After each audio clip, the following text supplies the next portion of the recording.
And welcome back to the Metal Teddy Bear Experience podcast right now. This is your boy Chris. We got Jesse on the line. What's up? What up? We're back. And we have a special guest. We have Brian of Currents, the vocalist. What's up, dude? What's going on, guys? How we doing? Pretty good. Just got off of work. I'm sweating my balls off in here. I turned off the AC. So I'm just dripping right now. Brutal. So what's up with you, man? How you been? I'm good. I'm sweating here too. It's getting hot over here in Connecticut. We're getting it's summertime now. So today's the first day of summer, right? I think so, yeah. Yeah. Yeah. You get that like natural comment from people like, "Oh, first day of summer, what are you gonna do?" I was like, nothing. Yeah. It's nothing to do right now. Mother Nature got the memo. It's finally hot now. I didn't notice it wasn't summer for a month and a half. Yeah. Not that it hasn't been like hot already. We really just got the turning point now where you're inside and you're sweating and you're just like, oh my God. But I don't know where you guys are at right now. Like where New are Jersey. You? Jersey, like right by the city, basically. Oh, nice. Yeah. Well, I know it's summer when my I put my air conditioner in and then my walls start to collect moisture, and I'm like, oh crap, that's why I can't have posters anymore. Like, because literally I walked in from work a few times and just 3 posters around the ground. I'm like, well, that sucks. Like, they're gone. I can't do anything. They just tear all moisty. Ew. Get all wet and gross. It's disgusting. And I found out now. I finally realized because I fought through it just with no air conditioner. I was like, yeah, today's brutal. And then the moisture built up. So it's strictly an air conditioner problem. I was like, because I live in the attic. So like my roof's just unbelievably hot. And then I just like blast it on full blast. And I guess it just can't handle a hot and cold meeting. Living in the attic is awful. Yeah. But, away from science. So how's the new album doing, Brian? It's doing all right. We got some first week numbers back recently. We did some chart action, which is pretty nice. It's really exciting. I think I Let the Devil In charted somehow, but we definitely hit more charts this time, and we're all like really stoked about it. The reception has been really good. People have been like saying a lot of nice things, and it's been a lot of like productive, constructive criticism for people who don't like it, but the overwhelming majority of people seem to be pretty, satisfied with the record, and it makes me feel good, Well, let's drop the album name right now. The Way It Ends, a Sharp Tone release. I think it came out in June 5th, right? Yeah, June 5th. Yeah, that's crazy. So obviously you read my review of it, wink, wink, on Metal Insider. Dude, I gotta say your vocal performance on it was top notch, dude. Lyric wise, just the intensity. This is probably one of the most like anticipated albums from a lot of metal blogs and stuff. I'm pretty sure you got a lot of hype from it. Did this like add any like pressure onto you when you were like writing and recording? A little bit. Like we kind of knew we had expectations going in. Like we had The Place I Feel Safest and we had I Let the Devil In. We toured a lot. We like had our name put on the bill with like these like crazy well-established, like highly successful bands over the last like 3-ish years, and not in like a bragging way, but in a way of like, this is okay, there's eyes on us. People are like looking at us and starting to learn about us, even if they weren't there for like the first releases. And so now those people that are new, they're paying attention, and they're going to like sit there and they're going to kind of consume the new stuff like our old fans did for the first record and for the EP. So like, now that there's more eyes, there's more impressions, there's more people that are, expecting certain things. Like, just the band has grown, and so like people's expectations are, like you can't control them, but there's, just the weight of expectation basically is like kind of nerve-wracking. But it's didn't really worry. I don't think it really worried any of us all that much. We were like happy with the songs that we were writing. We were confident in our team. We were really like stoked pretty much all the way through. We're like, these songs are awesome. They're going to come out really cool. We put a lot of work into it and grind and make sure that they're sweet. And we're going to send it to Nolly, and he's going to do like a killer mix, and we're going to go back and forth and, get it right. And it was always just like kind of that positivity in mind of like, this is going to be a sweet record, and we're really excited about it. So, that kind of excitement alleviated a lot of like the stress. If we hated the songs, then it's like, oh man, like that'd be a lot different. So did you have these songs like because some bands when they actually write brand new stuff, like fresh out of the gate, like this is all new material that we came up with in like or from when our last album dropped to like now. And then some bands are like, you know what, this riff is actually from like 7 years ago. These lyrics are from like 8 years ago. You know, did you use older stuff or was it all fresh? Yeah, I guess that's about what fits, right? Like if it fits the vibe, then it works, even if it's old. But yeah, like How I Fall Apart was a song that was written probably like in between The Place I Feel Safest and I Let the Devil In. And so was Split, actually. That was like, those are songs that kind of were in the middle of like other writing processes, but they weren't ready or weren't like fully fleshed out yet. So like Split is probably about 2 years old. How I Fall Apart is probably like 3 years old. And then the rest of the record, everything else is pretty fresh. Like probably the beginning of 2019, I would say, maybe a little earlier, but yeah, everything is pretty much new with the exception of those particular songs. And I think that those actually are some of the coolest songs because they kind of feel out of place from everything else. They feel a little, just have a different vibe to them than like some of the other songs on the record have. And I think it, adds a lot. Well, I know like Randy from Lamb of God, he made an interesting comment. He said that like usually when they drop new albums, everyone's so excited for it because it's new Lamb of God. But for him, it's like it's old, for Lamb of God because they did it so long ago. Did you guys kind of feel like this with this album? We were like, all right, finally gonna get this out, or was it kind of like you were excited to like this is all new? If we had waited much longer to release it, then I feel like we would have felt that way. Because so when we were recording the album, it was 2019, like the summer of 2019. So we started like heavily writing in the spring, started recording in the summer, and then spent like most of the end of the summer into the fall kind of going over mixes and masters and stuff. So, like now there's pretty much like 8-9 months to like a year of us sitting on these songs in like a final form. So for us, the record is just about a year old. We would have finished vocal tracking 1 year ago on July 5th. So like in a couple weeks.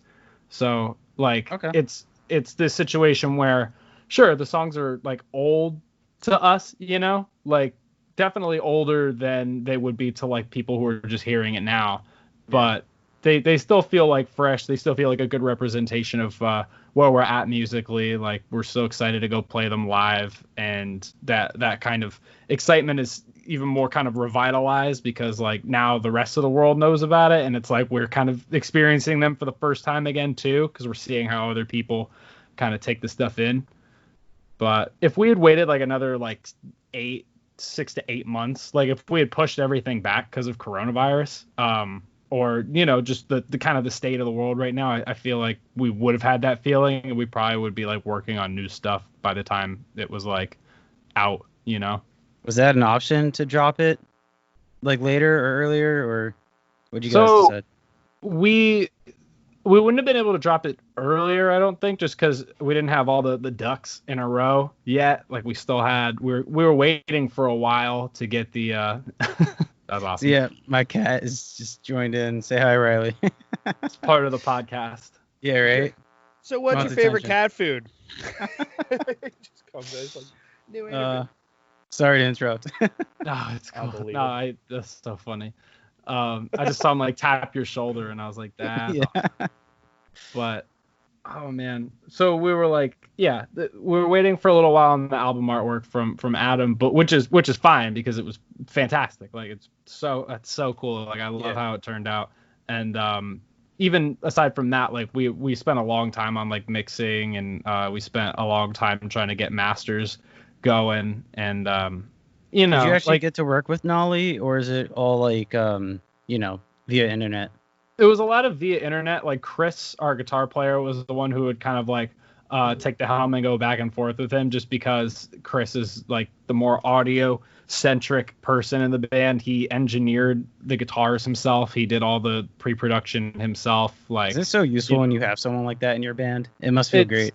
It like priceless. Like it's kind of insane. And the other thing too is it's like we are pretty like we're self-sufficient people. Like I feel that we, especially like given that we have Chris, we will go in with like far more detailed pre-production than I feel like a lot of bands would, and we can kind of take it the step further because Chris can track a lot of the stuff himself, and it brings like, you know, you're not paying as many people to come in and just do work for like something that could be done ourselves or like Chris can handle, because that's like his world. He loves doing that. He loves mixing. He likes recording. He likes all that stuff. So it makes it super, super awesome to have him like part of the band and to be like the main instrumental kind of force. That he'll usually go in as far as like producers go when it comes to actually getting the nitty gritty of getting mixes right. I'll basically send Chris like, this part sounds weird. I don't know why it sounds weird. Maybe more reverb or something. And then he'll basically take my thing and he'll put it into actual audio terms, and he will, you know, send that over to whoever's mixing.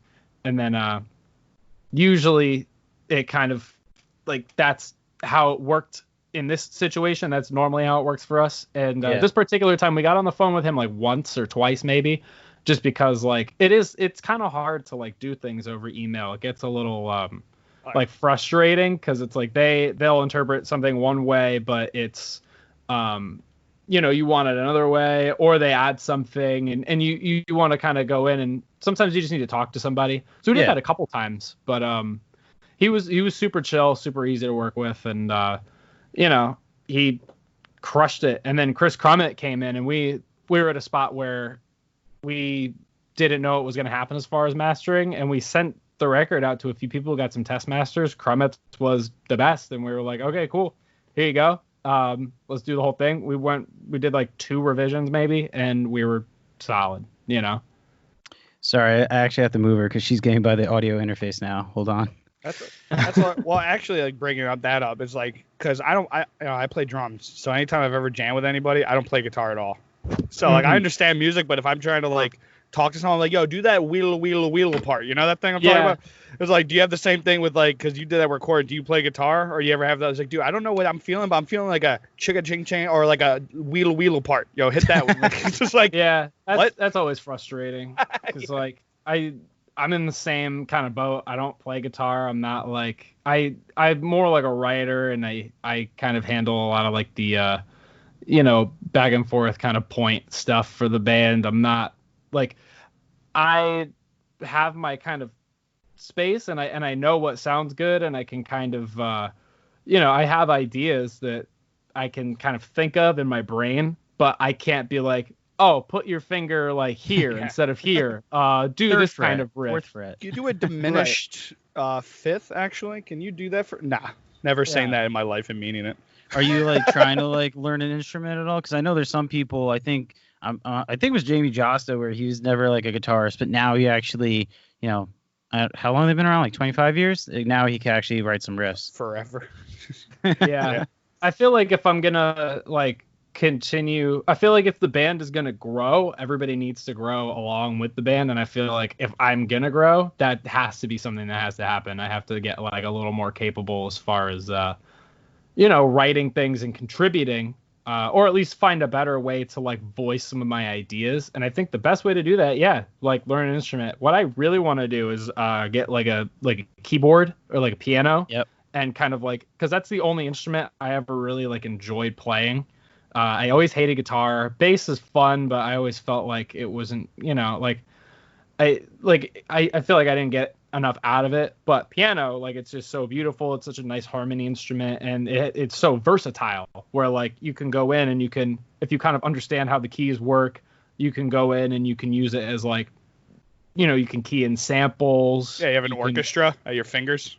Yeah, you know, like understanding chords and understanding where everything is. And I just feel like that information and that like capability would be extremely beneficial to our band. So like, just to be able to go in and be like, hang on, me, or like just some little drum thing, just to be able to like plug it in, you know. A lot of people say when they play like piano, when they like learn how to play piano, it actually transfers over. Like you can understand chords on guitar. You like use other instruments. Well, you see it physically. Yeah. Literally, like, chords are like every other note. Like, it's just like, oh, right there. Like, that's a chord. It's just so easy to see on a guitar. You're like, all right, E, it's a half step, right? F, you just like count it. You're like, just like, you just can't see it. It's like, especially because if you like look at tabs, it's all 1s and 2s and 3s. Like, that's not notes. That's not how you're supposed to play it. Also, I feel like with a metal band, like, I always thought about that, or like any kind of technical music, it's like if you try to pick up the guitar, it's like it takes so long for you to get skilled enough to add anything.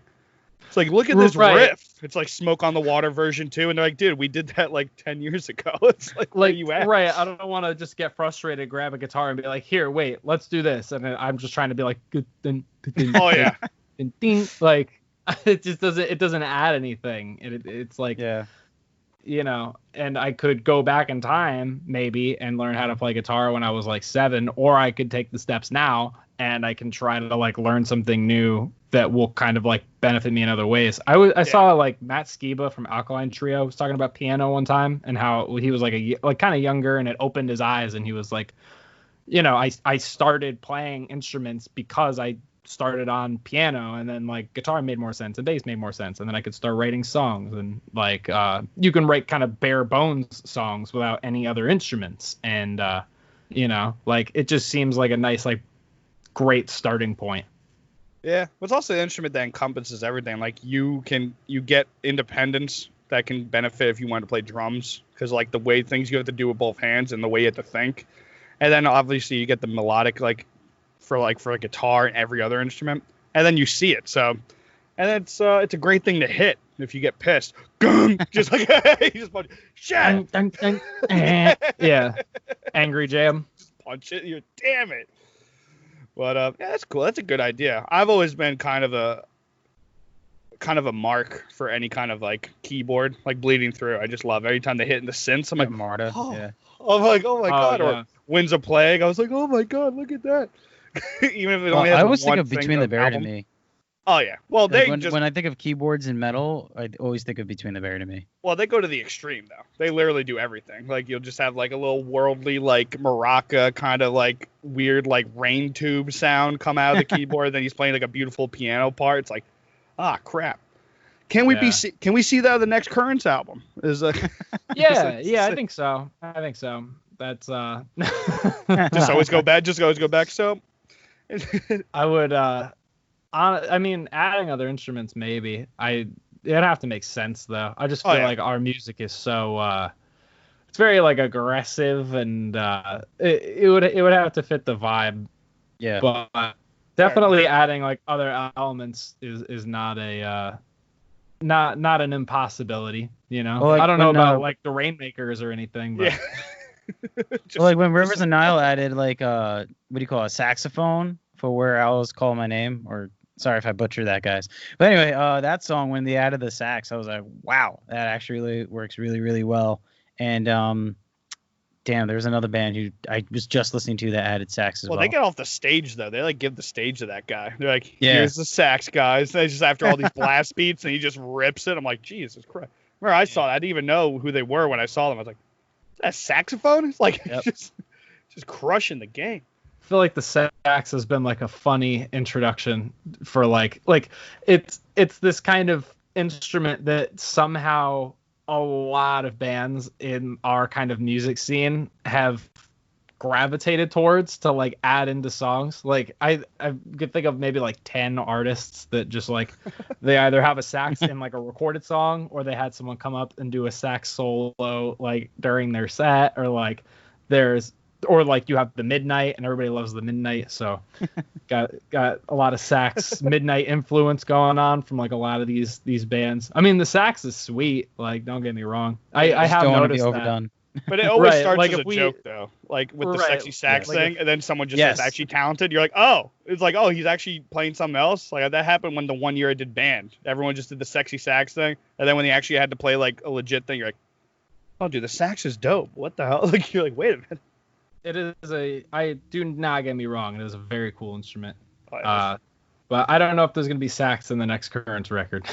Damn it. Trying to get a scoop. No, come on. Give us some breaking news there. Just hidden somewhere in the background. Dude, it'd be like a B-side, you know? Those tracks you have to play backwards, all of a sudden a sax appears. It would be like kind of instructions funny. from the devil. Just all in saxophone. Take a sample of like a sax, warp it, and just put it in the background of something. That would be purple. Given that this is your second release, what did you guys try differently while like writing or recording or just in general? So I tried to like write like lyrics and vocals with a little more structure. Chris kind of wanted to focus on maybe like a more standard song structure for a few of the tracks. Not to say that we didn't always have like verse chorus stuff going on, but we wanted to really kind of like nail in on that for this particular release. And I'm sure we'll deviate more like going forward and try to do some different stuff. But you know, for songs like Monsters, Flag to Wave, let's see, Second Skin kind of deviates a little bit, but yeah, like as far as like singles go, we wanted to kind of like maintain structure a little more. I wanted to make sure that like all of my lyrics were really cohesive and that every song had its own identity and has its own like meaning, and if a line fits in this song, like it has to kind of fit this narrative that the song is trying to get across, you know, like just trying to be like better storytellers and better writers and kind of play with how we handle things and really write songs to be performed live. So in a way that we never really did before, like we could perform like whatever song, you know, but we wanted to have it be very like, these are meant to like, when this part happens, like people will like do this, or when this part happens, this is kind of like what we imagine going on in the crowd, or like, you know, just trying to make sure that things work in a live setting when we are recording already, you know. That's interesting. I remember when I watched the Walk With Me in Hell DVD, I never thought bands thought of that. I remember because like Randy Lamb of God, Randy recorded Walk With Me in Hell. It's like, dude, run around the block twice and come up here and we'll have the perfect add a vocal. Like this is the last song of the set and it'll be crazy. And I was just like, and then like in the video, they talk about people, this is going to be the song they're all going to chant to. And I was like, I never even thought bands did that. Like, I don't know why. It feels like a logical thing. It feels like you saying all that. I'm like, yeah, it makes sense. But like 15-year-old Jesse, I'm just like, no, they just make songs, right? And it works out or it doesn't. Like, I know some bands situations like above and beyond for sure. Like I remember seeing that video. That's so wild. Oh yeah, dude, it's my nightmare. What, 2006? Oh yeah, 2006, 7. That's my nightmare as a heavyset guy. I was like, dude, you gotta come in here, run around the block. Is like, dude, can I walk 3/4 of it maybe? Like, like you keel over before you get there. Can I go up and down the stairs once? I think I'll be out of breath. It'll be good. And Machine really made Randy run around like the block in Belleville. Yeah. Dude, yeah. So we've been to that. Like I've been to that place a couple times. Like that studio. That's it's what Graphic Nature is now, and that's where we recorded vocals for I Let the Devil In. But we recorded those vocals in Machine's old room. So like I was watching that DVD. Or I was watching that segment of the DVD, and I was like, dude, I know that room. That's insane. Like he's like running down an alley, and I'm like, I've seen that alley. Like that kind of a sketchy neighborhood. Not sketchy, but there's just like I know not exactly a lot. what you mean. Yeah. Yeah. Just old like industrial area. So what's a song off the new album that you're really looking forward to like playing? Let Me Leave, if we get a chance to play that one. Monsters for sure, A Flag to Wave, like those big like chorus ones. For sure, A Flag to Wave, Monsters. Yeah, those big chorus guys. And they're just fun, like really energetic songs that I think will go over really well. I'm excited for that. And then you know, some of the deeper cuts, like we're toying with the idea of maybe introing with the intro track. You know, it was never there. And were you ever like in the studio and be like, shit, we gotta play this live? Did you ever get that moment? Like especially with like the older kind of stuff, but with newer stuff I'm not as worried because we had to like record all of everything, and when you're recording something you kind of get a sense of like how it's going to feel when you play it in a live setting. It's not the same at all, but because when you're playing live, you have a lot of that kind of like fatigue, like you're running around, even if you're not like jumping around like crazy. Like doing vocals in the way that we do them is very like taxing, you know?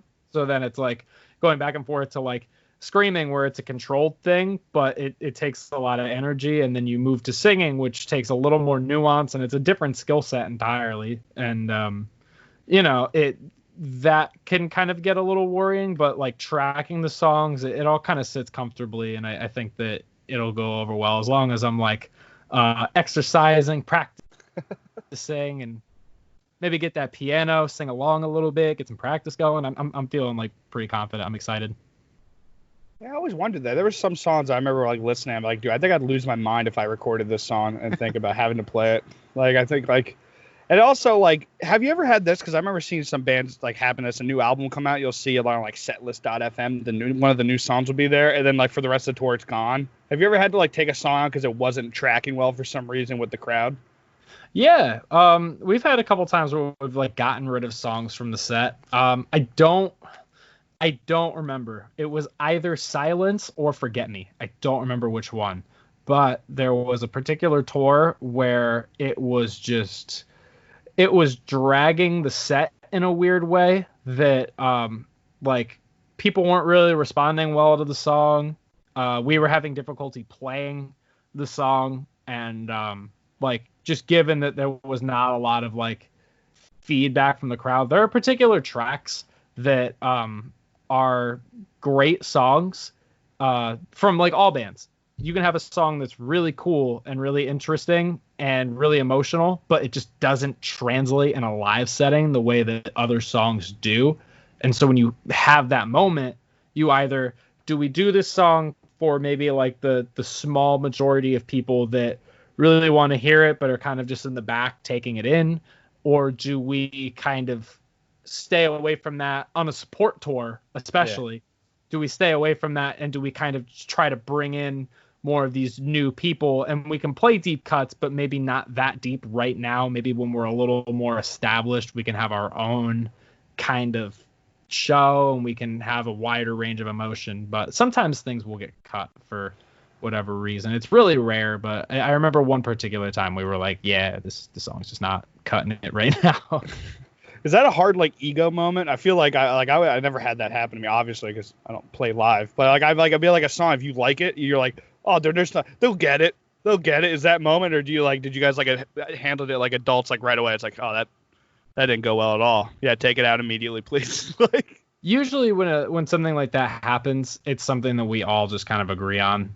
You know, good. Like it'll be something where everyone is feeling it. Someone just says it, and we're all like, yeah, please. There we go. Someone said it. There we go. Thank God someone said it. Yeah, I was like worried about that. That's all. It's so interesting how that happens too live. Also, it doesn't help that a lot of people will love you and not get into it. Like you see it when all the fists come up. You're like, dude, no mosh pit, no nothing. After the song, thank you. Woo! Everyone's just losing their minds. Like, oh, where were you guys during the 3 minutes of pain? Like, of aggression. Happen. Like it just so happens sometimes. It depends on where you are too. Like sometimes you're in an area where people are just not as emotive. They're not as not energetic, but they're not as willing to go into mosh pits. They're not as willing to actively participate in a show. They just want to be there and they want to hear the music, or they just don't get a lot of shows and they just don't know how to act. That happens, especially in more sometimes I go to shows, I'm just like, I don't want to get hit in the face. Because, like, sometimes the pits are, like, not mosh pits. They're, like, hardcore dancing. And I'm like, I don't want to deal with this right now. You know, like, when we saw Vane immediately when the pit opened up, hit right in the face, you know? Like, I was like, oh, my God. So, like, sometimes it's like I just want to sit on the side and just bob my head. Oh, yeah. Well, you don't have to defend yourself, Chris. Thanks for ruining all the concerts for all. No, I'm kidding. With no energy. Okay. Yeah, right? If I wanted to move, I would just just go away from your group of people and you just go vanish, go crowd surf or whatever. I'll meet back with you guys later. I'm gonna go do my thing. Or sometimes I'm the person that just wants to sit back. You know, depends. It is also it's also hard. I understand it is hard to start a pit sometimes. You don't want to be the dick that just throws someone. As someone that has started, it's kind of funny. Like I use a friend as a battery ram. That's kind of usually I use. Like so, I'm not touching someone like. you don't know how the guy next to you is going to react, so you just take your friend and throw him into it. And then if they throw him back and he's smiling, like, oh, we got the pit going. Everyone start going. And it literally is that. Like, no one wants to touch a stranger when there's not a pit going. Usually the go-to guy, though. Like, people ask you to pick them up to crowd surf and, like, do stuff. Not right. I don't work out. You're the biggest guy. I know. I got big shoulders, but I don't work out. That's not right. It's not right. They're just like, yo, up. And I'm like, no. I'm like, I can't say no. The best is when I see it, I put my hat down, and I just like, look at the guitarist over here. And I just, like, focus on, like, I'm not lifting you up. Get out of here. Like, yeah. So you're just not feeling it. It's like, I don't want to pick you up just because I look like I could maybe pick you up. I don't know. Like, what do you think this is? The worst is you feel like you assisted in someone's death when you throw them up and then no one, like, caught them. And they just, like, go 5 people in the front. They just rail into the ground. You're like, oh. Yeah, you're just like, I'm going to get arrested. Seeing a band, seeing that, like, on stage, do you, like, want to stop the show? Or sometimes you're just like, I hope they're okay, but we can't stop right now? Hope he wasn't our fan. There's been, like, a couple times. There was one particular time we had a headliner in Buffalo. It was, like, in 2019. Yeah, actually. That was a few... Not that long ago, maybe like 8 months ago, we had like some headlining shows that we were doing, and this kid in Buffalo, I forget if he jumped off the stage or if he was crowd surfing or if he was just on the ground. I don't remember, but this kid got hit so hard and he cracked his head open and he was on the ground and there was blood everywhere, and it got like, I guess there's a threshold, right? Like if some kid just falls and you're still playing and they get up, okay, we're gonna keep going. Like he's fine. He's back in the crowd, or he puts his arm up or something. Like there's usually like visual cues where you know that everything is fine. Once people start to kind of like separate, and there's like just you see that. Right. Once there's you'll like see like a people. big hole where like people start to kind of like disperse, but there's nothing going on in the hole, and it's in a random spot in just some area of the room. So you know there's not a mosh pit there. You know that like there's not a wall of death. There's no queue. They're probably like making way for somebody to like get to the back or to get air or something. And that was this particular situation. Like the crowd started to disperse kind of in the back toward like the soundboard, and everybody was like had their hands like this, and everybody was like trying to like push people away to get this kid off the ground, and that we had to stop the set. Like it was like, okay, hey, whoa, like give these guys like some quiet to like figure out what the hell is going on, and get this person to safety, because clearly somebody was like hurt. All I saw was just like a kid with like a bloody head, and I was like, I was just like, is he good? Are we? Is that like a scary moment for you? Dude, it's crazy. Yeah, because like at that point, you're the least of your concerns is like playing a show. You're just like, holy crap, is that person okay? Like we're that like it's like you're having a party and somebody gets hurt at the party, and so you have to make sure that this person's okay. That needs to be everybody's concern at the moment, because this person is in trouble or they could be in trouble, and so you need to like.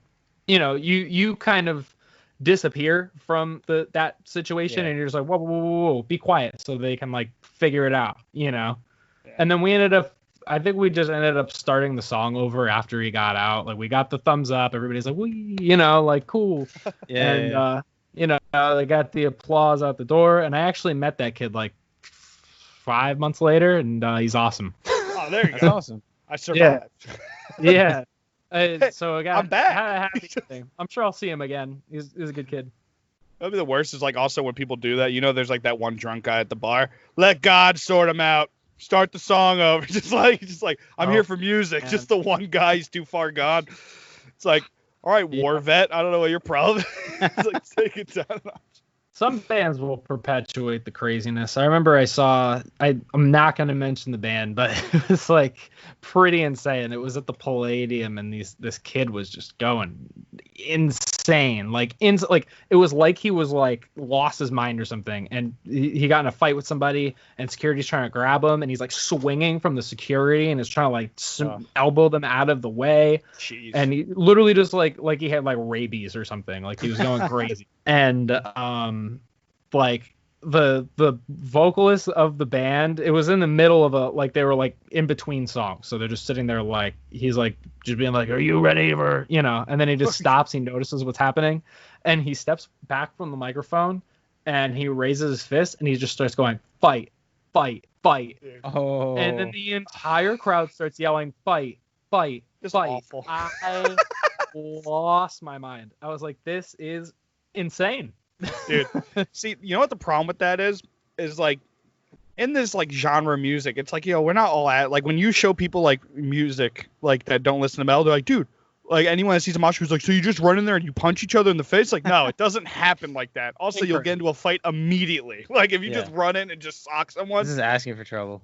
You'll like get kicked out. it's over. Or you're gonna get your ass kicked and then kicked out, probably. Like if you just sock 3 different people in the face. You're just going to get an ass whooping from 3 different people. But, like, when those bands that do perpetuate the violence, one, the shows are always amazing if you're not in the crowd. If you're far away, it's pretty amazing to watch. But at the same time, you're like, dude, don't perpetuate this. Like, you don't need these people to come here and be like, yeah, I had a horrible childhood. I'm going to start socking everyone in the face. And just, like, seize them. It's like, oh, my God. Like, it's a fine line. Do we get the people excited? Do we incite a riot? What are we doing here, Oh, lawsuits kind of ruined it. I remember back in the day, every call out was bury everybody, find someone, mutilate them, change someone's face. Let's go. It's like, dude, I haven't heard that in years. Kill them. Yeah, literally. Please don't do that. Every band 2010 to 14, all those deathcore bands, it was always that. Stab someone in the throat. What? It's like, bing. Bell and then breakdown. I'm like, oh my God. I remember the Acacia Strain Warped Tour, probably like 2012, maybe 2011. Was that when the Beast came out? No, that Blue record. It might have been around. Wormwood. And, Wormwood, yeah, that's it. That's a record. It might have even been earlier, but I remember seeing. And if this is not them, I apologize. I don't, But they were like, they were like, if you don't want to get hurt, if you don't want to get pushed, if you don't want to get thrown, run. And they're like, and it was like as they were like ringing in to like start their set, and people are just going insane. And so like it's part of the band's thing, it's just this very like that's the mood that they're trying to bring across, and it's not like. They don't want anyone to get hurt. They're like, entertainers. They're there and they want to like get people riled up, know. So it's one of those things. It's just part of what this is. Like everybody has their own kind of style of things, and I don't think that's out of line at all. I think that's awesome. Like it's never out of line. Crazy. I remember seeing that and I was like, this is so cool. Like, well, that's weird for how negative he is. Like on his outlook on the world, he's so happy, and Instagram, it's kind of insane when you see the lyrics this guy writes, and he's just like, here's my puppy, here's my girlfriend, and I love cupcakes. You gotta channel that somewhere, right? Yeah. And he's also the same guy that said, we are the planet smashers, we do what can't be done, you are the baby killers, well, we'll explode the sun. Like the same guy that wrote that lyric, which is just goofy too. I was like, baby smashers. Like I was like, what? We get a lot of Acacia Strain here, or we did for a while. Just they're like a Massachusetts band, and I'm from Connecticut, so whether they were on a tour or they were on like a show or something, I would see Acacia Strain a lot, and they were always like they always brought it. People were always stoked to see them. They were always like super sick. They would always come out and like hang out for a little bit, like just super cool band that just nothing like the atmosphere that they would bring to the shows that they were playing. It was just something completely themselves, and so cool. Yeah, I always liked them. Actually, I think one of my favorite pit stories is during JFC to them during like 2010 or 9. Literally, I just jumped around the pit during, JFC, the middle part where they just chants I am the end of the world over and over again. Yeah. I got really ignorant and pretended I wasn't in a mosh pit and so I was just kind of jumping. I was like, yeah, with my eyes closed, I opened, just some dude just right in. It was one of those punches that like you saw lights and it went black for a second. I'm like, uh-oh. And you know what happens right after that part. I literally, just the last eye on the end, I'm like, oh my God. I'm like holding my face and running backwards. I'm like, I gotta get out of here. I can't see. Yeah. It's the pains of that. Danger. The danger. Dude. Oh man. I gotta go see it too. Concert's gotta come back. Yeah. Do you have any word on like if you're gonna be? Because like there's actually shows happening right now. There's the Arkansas one. I think another band played something. Some people doing live shows. You guys have anything planned? Social distance concert? Not really. We're like trying to figure out the right things to do. Right now, what we're doing is trying to do like live stream events and more like hangout stuff, and just like keep in contact with people and check in and like promote the record. But as far as shows go, I don't know if it's that we haven't, no one around here has really nailed down the technology and the logistics yet to get like effective live streams stuff going, or if it's that we are like kind of apprehensive about doing it because of like, you know, some of the like, it's not really a show, you know, it's more like you're just kind of sitting in a room and people are like watching you play, and which is not a bad thing.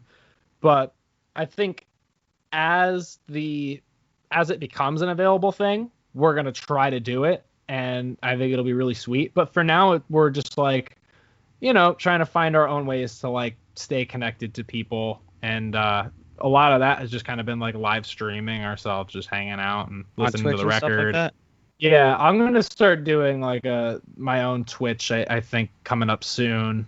And then like we'll do like events with the band where like we have this one coming up on Wednesday, and it's this thing called Sound Rink Live. They it's our manager's like company, and normally they do like, oh yeah, yep, Sound Rink.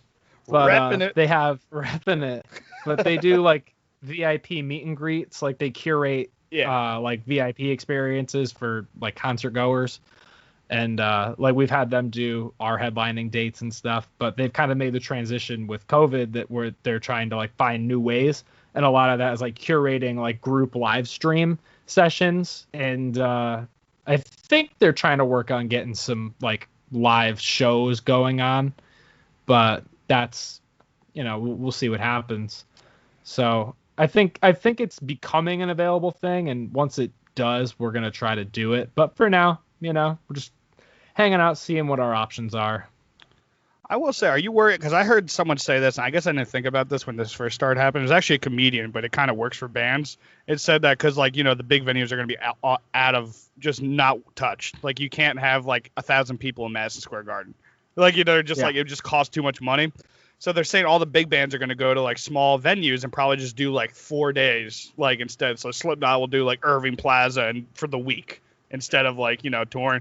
It's like, were you guys like ever worried about possibly like when shows do come up that the bigger bands are going to try to kick out some of the smaller mid-range bands because they'll be doing like these like weird, I guess, but they're staying, stay at like they'll just be at a venue for 5 days straight. A residency. Like, a residency. Yeah. I could see, honestly, I never even consider that to be a potential outcome that like larger bands would take residency at smaller venues. I would hope that those bands will have support, at least, you know, and then that way we can kind of like us middle guys. I would say we're below middle, like here's like the middle tier, and then we're still kind of growing, you know, so like we might end up here eventually, but I feel like we're right below main support. Right. Like you're not opening the shows anymore. You guys are like one above that, two above that.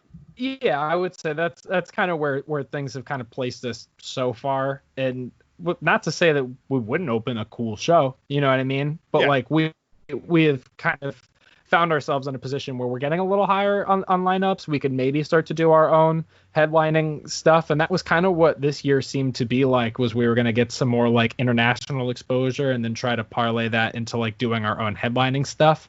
But given like COVID and all that, like we're kind of just sitting around for the rest of the year buying time. But yeah, I am still hopeful about like 2021, and that if people want to see bands, like there will be an opportunity for them to be seen. And like if people care enough about us, then opportunities will arise, you know. I think it's definitely going to be like it's going to do really well for you. Everything I've been reading online for The Way It Ends has been very positive, and I know a lot of people are trying to support their bands more than ever now, especially with the whole Bandcamp thing on Friday with them waiving their fees. That was awesome. Yeah, that's been helping bands a lot too. So, have you seen like a significant increase in like Spotify streams and stuff like this now that people can't go to shows? I don't know. It's hard to say. Our Spotify numbers, like for our band, have gone up like a ton, but I think that's just because of the record being like fresh and new. Whether that's going to be like maintained is like, that's up to us. We have to try to maintain it. But I could definitely see like I've seen one side of people saying that people are just streaming stuff because everybody's inside, but then I've also seen the flip side of that where there's another theory where people are listening to less music because it's not, maybe it's part of their daily routine and maybe it's part of their commute, maybe it's part of their workout, maybe it's part of this or that. But at the bottom line, it's part of pieces of their routine that have been kind of like messed up. So they're not going to work. Maybe you're going back to work now. Maybe you have your commute now. But for a little while there, it was like people aren't listening to music on their drive to work because they're stuck at home.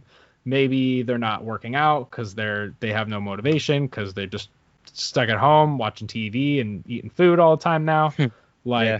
It's so I've seen the flip side where maybe people aren't listening to as much music, but I think it's going to get better as a little more time goes on.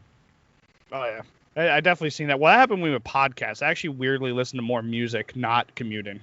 Podcasts for some reason took up my commute, and then like music was at work. Well, it's easier to concentrate on a podcast when you're commuting, in my opinion. At least when I'm driving, I can focus on a podcast more than I can focus on music at home, if that makes any sense.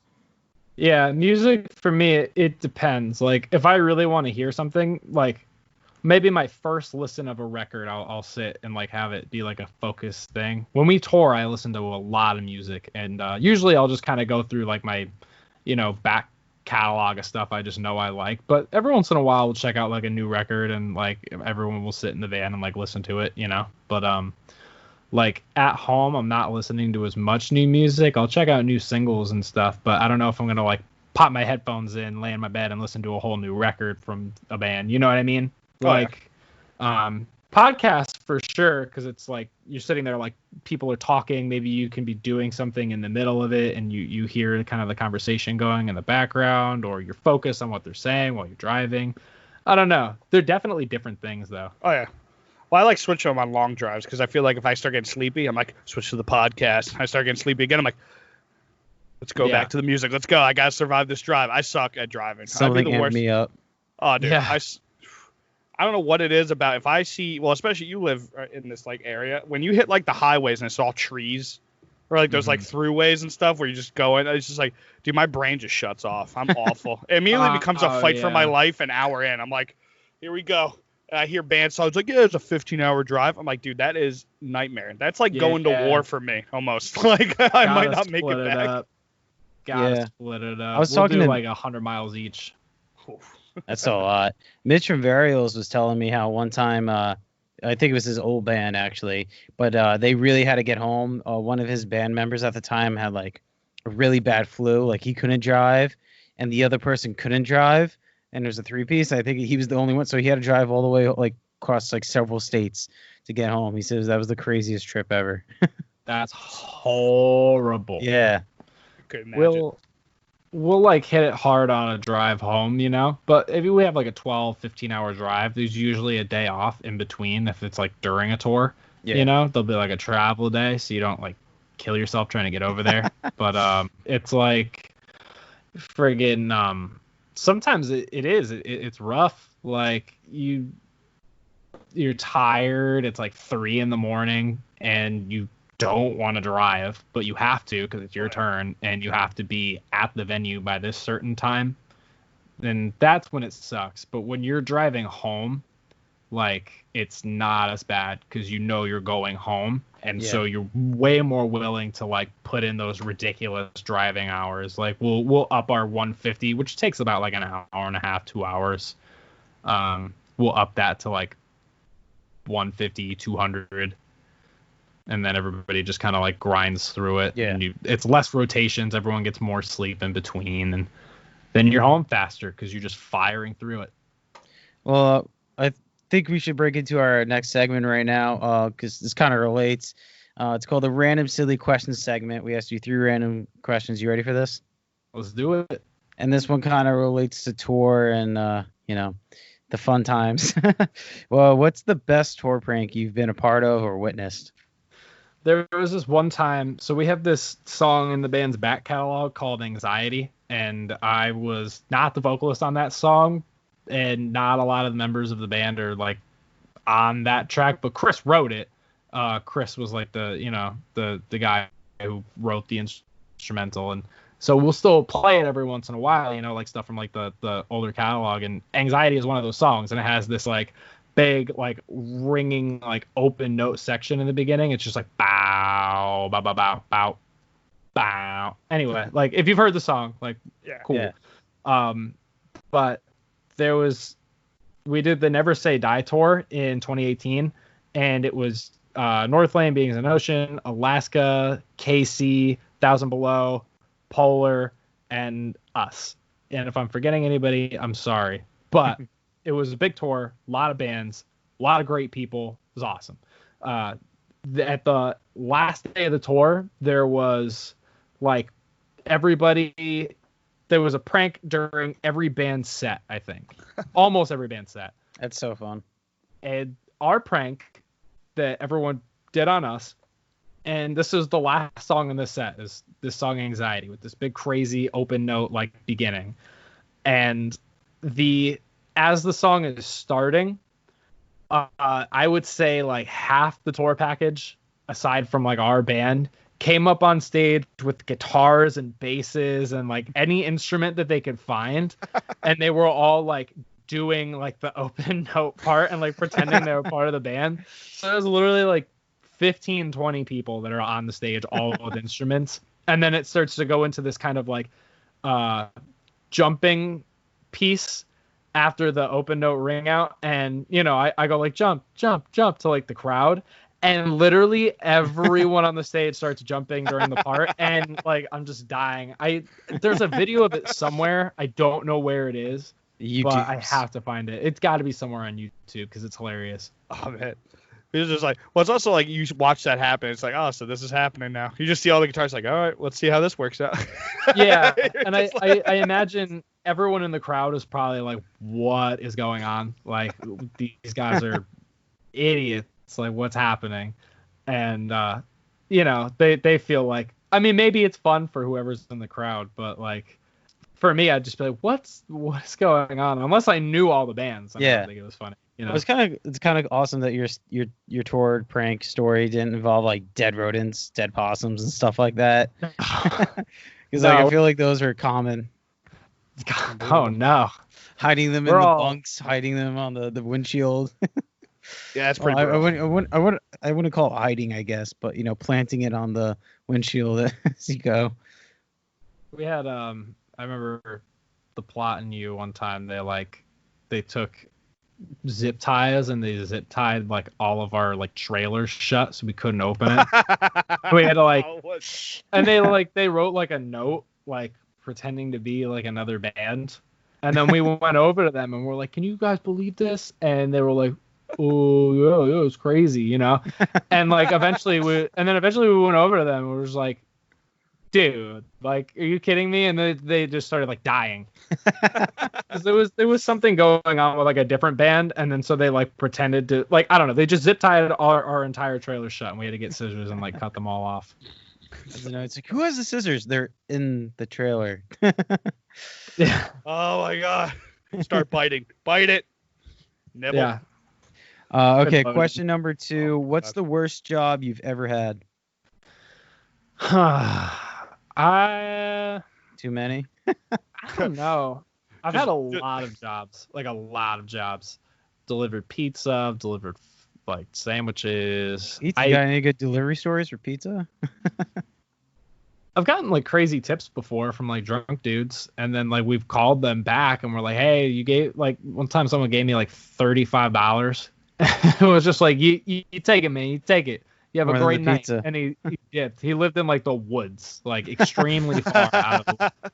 And like they called him and tried to be like, hey, like, did you mean to give our driver this much money? The guy just wouldn't answer. So all right, kept it. And then, but I had this job at a warehouse that was pretty rough, just because it was like real dusty and kind of like gross, super like dead end situation where it was just like, I would ride a forklift and like carry heavy boxes around and like make pallets of these heavy boxes of like drill bits and freaking like screws and stuff. Like just construction equipment. And it was Home Depot. it was laid out like a Home Depot kind of, but it's just like a warehouse of just boxes and supplies and materials of like fasteners, and it was all really heavy and small, so it was like awkward to carry. And then kind of dangerous. You hit something with the forklift, it'll just annihilate anything it touches because they're so heavy. Dude, those fail videos are hysterical in warehouses. Oh my god, such a nightmare. Someone's like moving a bunch of pallets and like all the pallets fall down. Have you witnessed anything like that or remotely I have close? not witnessed a pallet nightmare. I don't think. I've seen them break on like the highest shelf, and everything is tipped over, but I haven't seen anything fall. Like usually someone will go over there and they'll like, maneuver it and they'll get it solved. But that job was kind of rough because the overtime was insane, and like you're just running around this big warehouse. My feet would bleed. Yep. It was not great. We had a manager because we worked at a store too. The electric jacks or whatever, the pallet jacks. Yeah. He let it fall out the truck bay. The driver drove away, the truck drove away, and he didn't have it on the ramp right, so it just fell right out. Luckily, it felt like proper. I guess it's heavy on the bottom, but and he was able to drive it back in. But it was hysterical, and it still worked too. That's how strong that thing was. Terrible. Those things are strong. Yeah. Oh yeah. Well, at the store we worked at, we literally had a high-low, and someone had a great idea. In theory, it was a great idea. We worked at a grocery store, so you had like 24 packs of water, and they were like human-sized water, so it's like 70 24 packs. And we just got overloaded, it's a sale. So the one night manager's like, dude, great idea. We'll stack all the water backs so we just have all this room. So we came in. I remember it's the same day we came. I was like, dude, that's a great idea. That guy's amazing. Then we actually needed the water. So we got the high-low, put it in, and we're all looking at it. And as it comes up, you just hear clickety-clack, chick, chick, chick. And we're like, oh, shit. And it broke. And I remember this old guy was in front of me. I was like, dude. And like he was blocking me in. I was like, dude, I'm going to get crushed. It's so devastatingly. You're like, oh, we got to clean this up now. We're just like, the pallet disintegrated. Of water. Oh, yeah. It disintegrated. It literally just, we all like looked at it. We're like, oh, it's that moment where everyone's like, oh, look, all this extra stuff we got to do now. Fantastic. Something that was supposed to be easy made more work. True suffering. All right, Jess, you want to take the album last title? question? True Suffering. Next album, True Suffering. Here we got Currents' third album. That'd be amazing. I always love this one. Well, yeah. What's your biggest pet peeve? I don't know. I get really talkative people kind of get me. It's hard because I am. Ooh, wow, Jesse. I'm really just when people don't have like the cues, like enough. when like someone speaks like a lot, and I don't want anyone to ever get worried about coming up to me and talk to me and stuff, but like some people just don't really have like those same kind of social cues of like I don't know, like they won't like let other people speak or like just not think about what other people are like saying. I guess they're not talking to you. They have stuff they want to say to you. Right. They want to just say it at you. And I don't even think it's talking to people. It's just when people are like inconsiderate, that bugs me a lot. Yeah, it's not great, especially when people are drunk. That's when it happens. The slap on the back. What's up, brother? That was a great set. Oh man. Do you try to do you see those fans? You're like, oh shit, here they come. All right, gotta go to the back room or something. Is his eyes crossed? Is he tripping over his own feet? Oh my God, is his girlfriend unhappy? This is gonna be awesome. Hey, how's it going, man? Well, I've had that. That'll happen sometimes. Usually people will have my back, and like if it looks like something is gonna be a disaster, usually they'll be like, bro, you got to come check this out. Like, hey, I need you to go, or they'll be like, hey, I need you to go to Saddle. Hey, I need your help with something. And I'll be like, oh, thank you, man. Gotta go. See you at the next show, man. Thanks. I will never try to piece out on like a natural organic conversation where I'm hanging out with somebody. I'm like talking to like fans or something. I'll hang out at the merch table, do whatever. Like, absolutely. That is like my favorite thing. But when you do have somebody who is kind of like extremely hammered and they're like basically disrupting that process for like other people, and it's not like they're not thinking, and they're like kind of like volatile and aggressive, and they won't let you leave and they won't leave you alone. Like, you can't you can't be like the guy who's like, yo, F off, dude. Like, because they're can you go get me another beer, please? Do that. Like, you know. Oh, dude, I feel bad. Like, that's why I always like, dude, Punishers are fantastic to see, but man, I feel so bad for anybody that, because it's like, I don't know, I don't have fans. I don't know what it's like. You can't tell a fan to go away. Hey man, can you give me your money? But by the way, can you also go away and leave me alone? And they're just like, the fuck? I bought a ticket for you? What the? Well, yeah, because it's like you don't want to spend money on somebody and have them be like a jerk to you. It sucks. Yeah. Like, never meet your heroes, right? Right, and it doesn't sit well with you. And I feel like the best way to like kind of avoid that is to take myself out of particular situations with fans. Like, that's why I like, people ask about like doing like vocal lessons, or they'll ask about like hey, can you do like a feature on this? Hey, can you do this? Hey, can you do that? I try to take myself out of like a point of sale like position with fans. Like, I don't want to be selling people stuff. I don't want to be the guy that's like right at the back of the merch table, like being the direct seller. I used to do that, and now I'm like, if somebody wants to talk, I would rather just talk to them and not be like funneling people in and out. You know what I mean? Yeah, of course. Because it got to a spot where it'd be like, oh, thanks, cool, like, you know, a couple fist bumps. But now it's like, things have kind of elevated a little bit, and the conversations are a little more like they're a little more like heavy, and there's a lot more to like talk about. And so like, I try to put myself in spots where it doesn't matter, and I can just kind of sit there and spend as much time as I want with like one person, and I'm not so much worried about like talking to a million people. You know, if I have a natural conversation, like, I'll put myself in that position and talk to people. But like, to put yourself in a position where you could get kind of like bombarded by one person that will just not like leave you alone, and they're not thinking clearly, and they're like really drunk, you don't want to. It's just a hard spot to be in when you don't have somebody that can just like rescue you and put you in a spot that, like, you know, maybe somebody else wants to talk to you, and then you're bummed out because that like your whole night got hogged by this one person that was just not considerate of you and just wanted to talk at you and be near you, you know? Yeah. Well, that's an art form, to get away. Like, dude, as not even a successful person, people actually want to talk to me. I'm just at a bar and you just have a conversation. When one guy just comes in, you're like, how do I figure this out? All right. Yeah. You're exactly. Like, oh, I'm out of here.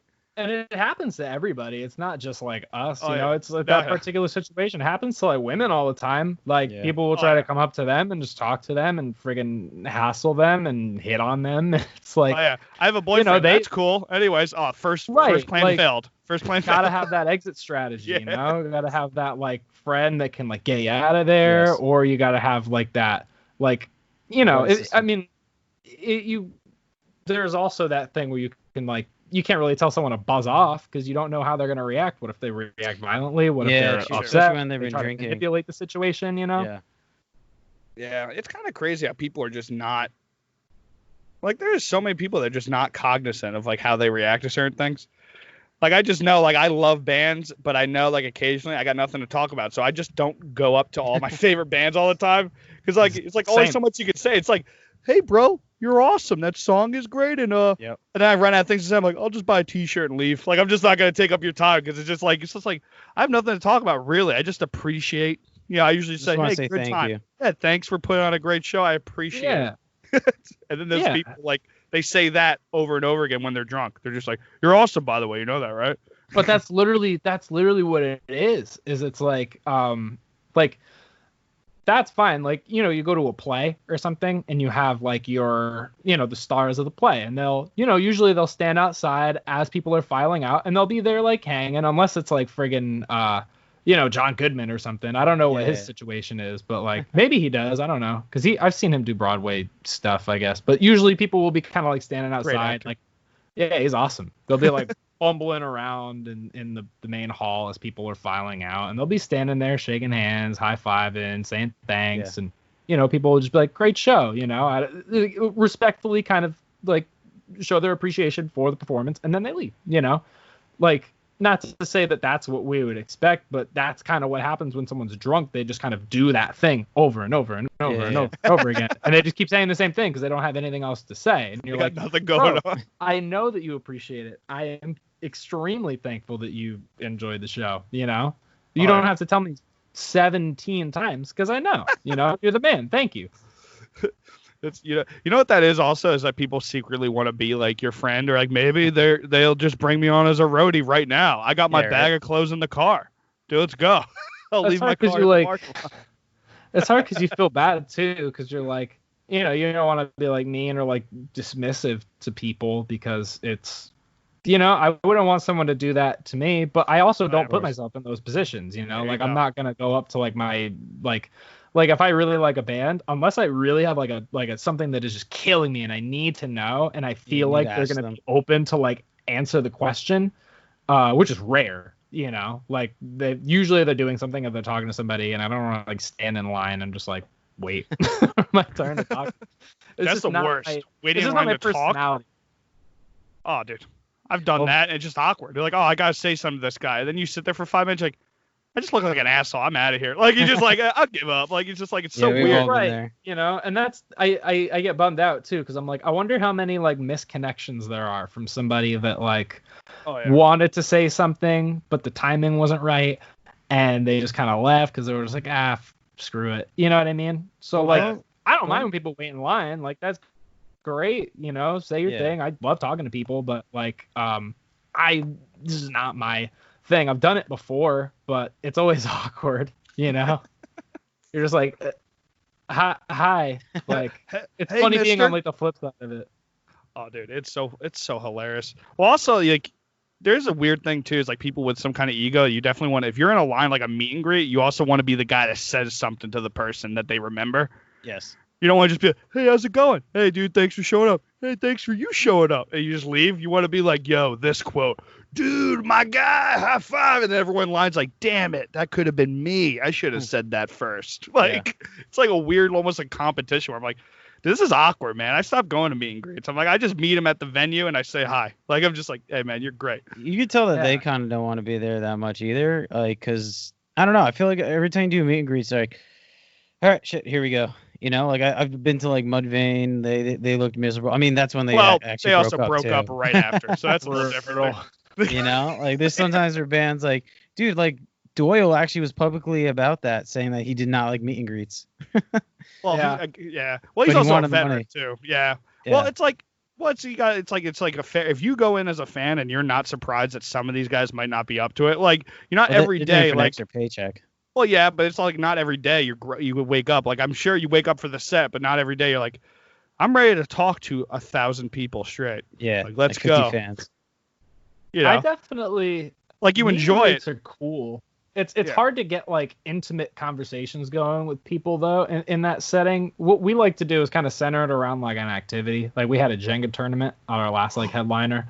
And that was fun. That's and awesome. Even if people aren't talking really, like you have a task, and even if people are nervous, it's like you still kind of have the experience. You still take a photo and still like you have your open opportunity to ask us literally anything, because we're just standing there like playing music and chilling and playing some Jenga, That's so it takes a little bit of the idea. pressure off.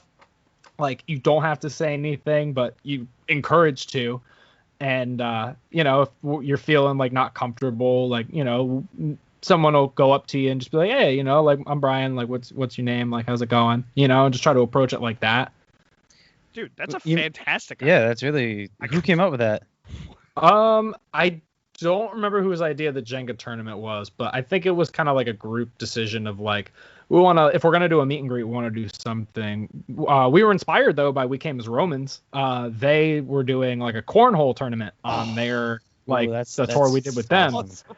And I thought that was awesome, because I'm like, that's like, they like this thing. For us, we don't have like a, man, maybe we'll do like a can jam one next time.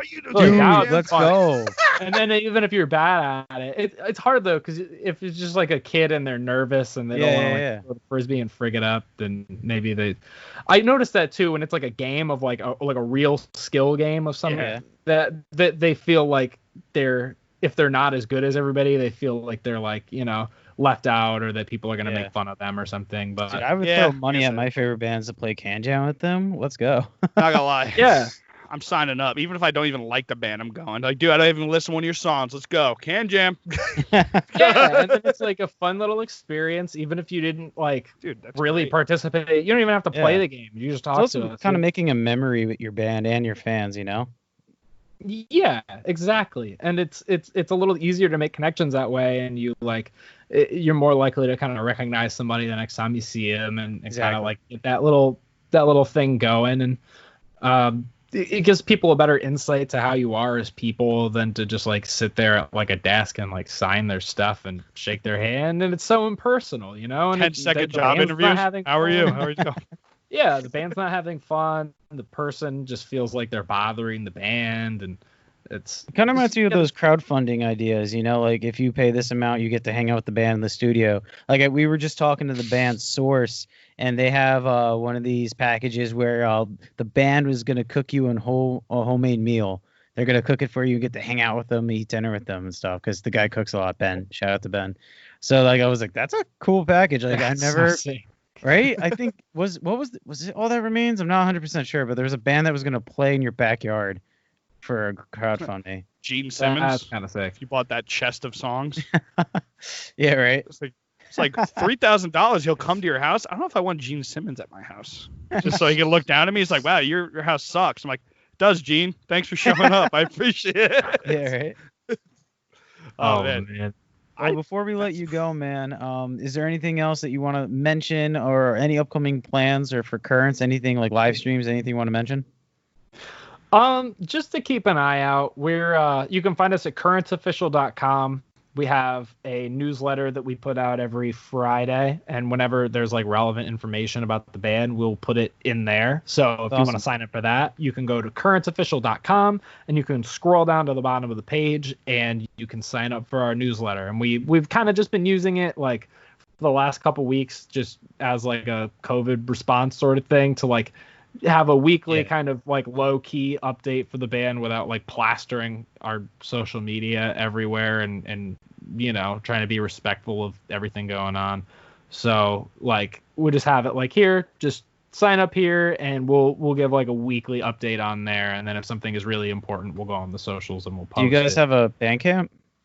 Yeah, we have a Bandcamp for like the old catalog of music. I think like Victimized and Life Lost, or I don't know about Life Lost. I think Victimized is on Bandcamp, but you can, if you want to find that, cool, you can go for that. But is that because of a label thing? Well, the label I don't think owns the back catalog of the band, so we like all that stuff is still on Bandcamp, but all like The Place I Feel Safest, How the Devil in, The Way It Ends, that's all like Sharptone owned stuff, and so like I don't think we can sell that individually without them kind of like giving the okay, but that's fine because we're not like like we're not worried about that so much. Like we respect. Well, I was just curious because I feel like some bands like have your type of situation, and then some bands have everything on there even if they're on a label. So I was like, I guess the label thinks it's okay. It's more like what the label decides in the end.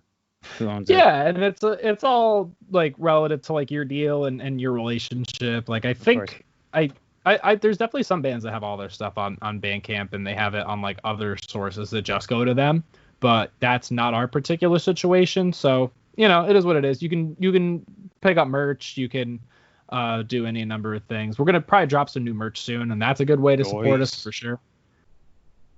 Oh yeah, dude, just buy merch. I've been spending so much money on merch during this. I probably shouldn't since I've been furloughed. Not a smart idea, but I'm like, hey, that's a cool vinyl. That's a cool T-shirt. And I'm just like, shit, I just spent like $300. Like, oh my god. I haven't bought merch in a while. I need to get some. It's so fun. I don't know why it's so fun. Also, I just love giving bands money, to be honest.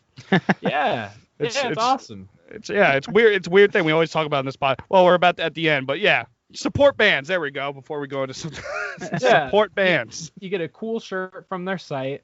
You support them, and now you have a cool shirt, and now you can wear it wherever you want. And they have, That's awesome. You supported them, and it's sweet.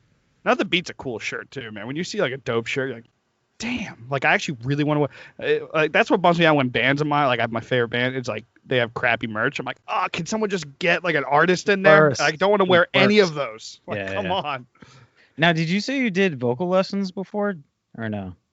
I've done I've done it here and there. I've done it a couple times on tours. Like I'll leave myself open to like submissions for people to like come by early in the show and we'll do like a little vocal lesson. But so someone can hit you up now and ask for lessons. Are you taking that?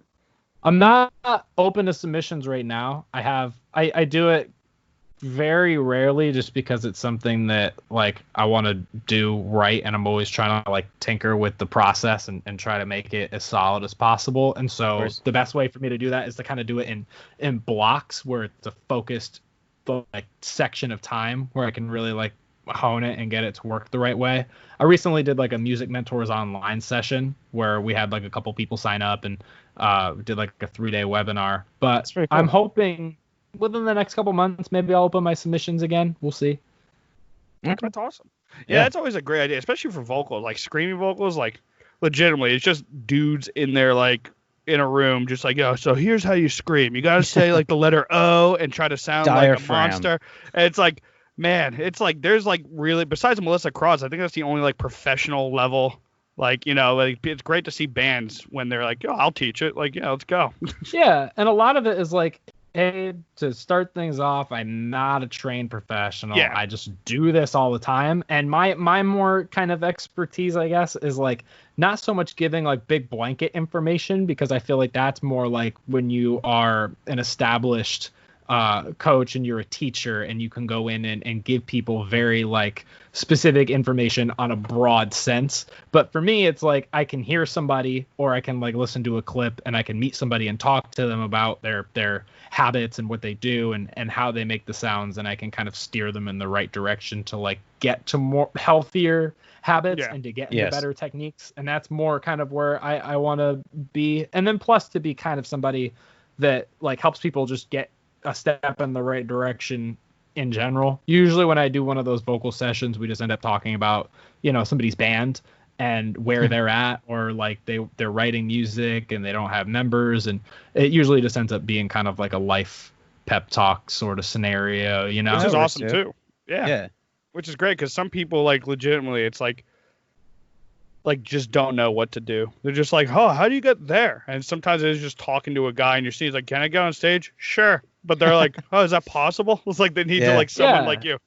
Sometimes it's like I've had my entire life changed by like 3 or 4 sentences of advice from people I think are cool. And so like it's now you can be that guy. One of those things. I guess if it's like if I can help somebody get to at least the next step, or at least kind of ease their anxieties about like this world and taking steps in the right direction to like get band members or to like play shows or to like get on tours, like I want to be part of that, and I want to be able to help people in a way. And it's kind of just figuring out the right way to do it, if that makes sense. Makes complete sense. I got drum lessons from Matt Halper, and like half the questions were guitarists there just talking to him about business. I'd be like, what's a paradiddle? And they were just like, so anyways, what's the logistics of selling this and that? It's like, well, interesting. I was like, whoa, what the hell? I thought it was a drum lesson. I forgot that he's like a business guy. So I was like, oh yeah. One of the best. He's awesome, dude. It's just like, oh yeah. So like, you have a wealth of knowledge, and I wouldn't mind taking a No, I'm kidding. I can't. I thrashed my voice. I should have took it years ago. I thrashed my voice in middle school. I started doing like the stupid inward vocal. Screaming. Yeah, I literally. Squeals. Oh, it's awful. I think ruined it. It. Sound good now, man. You could still do it. Possibly. I just start coughing. That's why I'm like, that didn't happen. That was the one line ago. Jesse needed. There you go, dude. The way I said voice is like, sayings, you know. You crash and burn, you get hurt, you maybe you die, but you come back even stronger. Oh yeah. Well, I would hope so, because I was like pissed me off. You'll be singing it, you'll feel good, you'll drink some have like ice cream or something, you get that phlegm. You're like, I'm feeling good, and then you just start coughing. I'm like, I can't do it. I tap out. I'll stick to drums. I just go back. Damn. There you go. Yeah. Well, Brian, thank you so much for joining the show, man. It was a pleasure talking to you, dude. Hey, thanks so much for having me, guys. I appreciate it. You're awesome, man. Anytime. And also, your album was sick, and I'm so happy that you guys are finding like this awesome success. Yeah, dude. Thank you so much. It's awesome, dude. Oh, man. All right. Have a good one. All right. You too, guys. Peace. And welcome back to the Metal Teddy Bear Experience podcast. That was Brian of Currents, the vocalist, the front man. He was an awesome dude to talk to. Actually, we went over our time, but he was down to talk, so we were happy with that. Definitely check out their album, The Way It Ends, a Sharp Tone release. Came out June 5th, but it feels like it just came out yesterday. And I actually wrote a nice little review for it on Metal Insider, so check it out. Or just listen to the album, actually. In the description below. Boom. Actually, wait a minute. I'm going to look at the camera. Yeah, look at the camera, bro. I know. I feel bad. I always look at the thing. I just... Yeah, man, it's a great conversation. Most of the times, there was I think it was during Source, you just saw all of us staring at the corner of our screens. Yeah, it's funny. Bad. I was trying to do it, but I really I guess I just have really good talking etiquette. I like looking people directly in the eyes. And it's I'm just also weird too when you're staring at the camera the whole time. Yeah, I'm trying to guess. It feels like you're eyeing down your listener or viewer. Shout out to Sandy. Anyway. So yeah, thanks Brian for joining the show. That was awesome. And support your bands, guys, that we always been saying. I feel like we brought it up on every single podcast right now. Support your bands. I'll keep doing it. I don't care how annoying it is, honestly. And also support us. Support JTDrums over here. Yeah, buy my Insid t-shirt. Stream. No, not a t-shirt. Buy my reactions. actual t-shirt. Yeah. Actually, you already did some reactions for Currents, right? I did one. Yeah. I forgot what it was. What song it was. It was awesome though. Yeah, they're awesome. I was thinking about doing the full album. Dude, I did 120 something videos. So good, dude. That one, yeah, man. Well, it was. Shut up. Put me on the spot. That's not proper podcast etiquette. Oh man, that was great. Where's doesn't matter. Yeah, no, dude. Shut up. Unbelievable. Nah, well, I'm not gonna lie. His Skype name screwed me up a little bit because it said Riley X something, and I was like, our sheet says Brian. It said Riley X Billy, I think. Yeah, that's how. Yeah, I was like, isn't it Brian? I was almost afraid to say his name. I was like, everywhere it says Brian except for his Skype name. Would his Skype name lie? I was just like, of course. Fuck. Yeah, that's pretty funny. No, he was awesome. He was so fun to talk to. It was nice to have. Well, I'm just jealous. He's got the SM7B. While my mic's just falling, smashing against the goddamn desk, and he's over there all pro as shit. Yo, Rom bought you that blue Yeti with love, man. And it's awesome, but I was gonna be like, I'm a famous podcaster now. No, Rom sucks at buying. I'm kidding, man. I just piss him off. No, it was a great game. That was honestly, it was funny though, ruining Secret Santa for everybody. He was just like, yes, yeah. Like this, he was just hammered. He's like, yeah, the price point was $25. That was I spent $100, right? That was that year, Frat Bro Rom. Yeah, it was White Claw. No, it was a white Russian guy. With we ran out of everything, so we just served him vodka and milk. And he's like, and after every sip, he's like, "This is delicious." Oh, dude. Well, that's the thing, good. though. When you get that drunk, you know how many beers I've gotten angry about? How many beers I've gotten angry at because I was just slightly drunk, and I was like, let me try it. Love it. And then the next time I go... Shut up. The next time I go to a bar, I get that beer as the first beer of the night. I'm like, oh, I guess I was drunk because this beer sucks. I'm like, this is fantastic. Like, you got to drink beer the first if you want to try it. And then everything else is just like I don't even know if I like PBR because the one time I drank it, I drank like 7 of them because I was like 5 double Tito's deep. It was over. So I was like, oh, let's go. It was a free open bar. So I was like, whatever. If you guys want to drink with Jesse, you can go find him on his channel. Jesse, drop your socials. Oh my god! All right, so much work.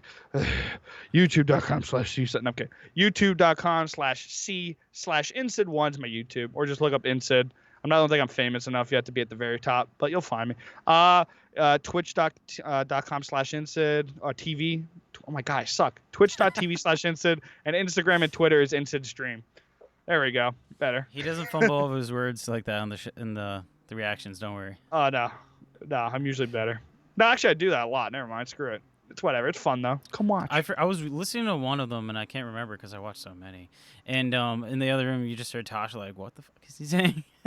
She started laughing. Yeah, there's a few times I don't like editing my videos. Maybe it's because I'm lazy, but maybe I'm trying to be authentic, bro. But there's a few times I've been like, should just cut that out. No, I should cut this out. But then I even say right after, it's like, I'm not cutting it out, and I make like a weird dare to myself on recording. I'm like, even I can cut that out too. You know what? The way I talk though, it doesn't work well with that style because I've watched like reactions and people cut every sentence and be like, "So what's up, guys? Back with another reaction." I'm just like, I talk so fast that when I try to cut it, it'll be like, "What's up?" It'll catch the beginning of the word, and I'm like, "What's?" And I cut too much of it out. I'm like, dude, there's no middle ground. I'm actually one of those people. I feel like the minority who don't like those quick cuts in videos. Like no. Hey guys, how's it going? Like I'm just not a fan of that. Like I was talking to Ruben about that. YouTube loves it though, which is weird. Well, it's he says it's how you grab your listener. So. Yeah, well, there's no dead time. Yeah. And then also, yeah. Gotta have some dead time, bro. Yeah, probably. Well, yeah, it's true. That was the dead time right there. Yeah, right. Well, that's also like because people have such short attention spans. And then also, it's one of those things I don't care about when other people are doing it. But when I tried to do it like once or twice, I was like, ew. You know, because I move a lot. So I'm like, what's up? Anyways, over here now. And then I'm over here now. And I'm like, Jesus Christ, this looks awful. And I'm like, I'm just going to record it. We're going to wrap up the podcast right now, though. So thank you guys for tuning in. I hope you guys enjoyed Currents. Again, the album is called The Way It Ends. Album right here. Check it out. And again, remember, guys, I still do my radio show with WMSC. Find that at WMSCradio.com. You miss my shows on Tuesday nights, 7 to 10. Find the mixcloud.com/MTB Experience. Dopeness. All will be in the description. Oh, yeah. So until next time, my friends, keep it real.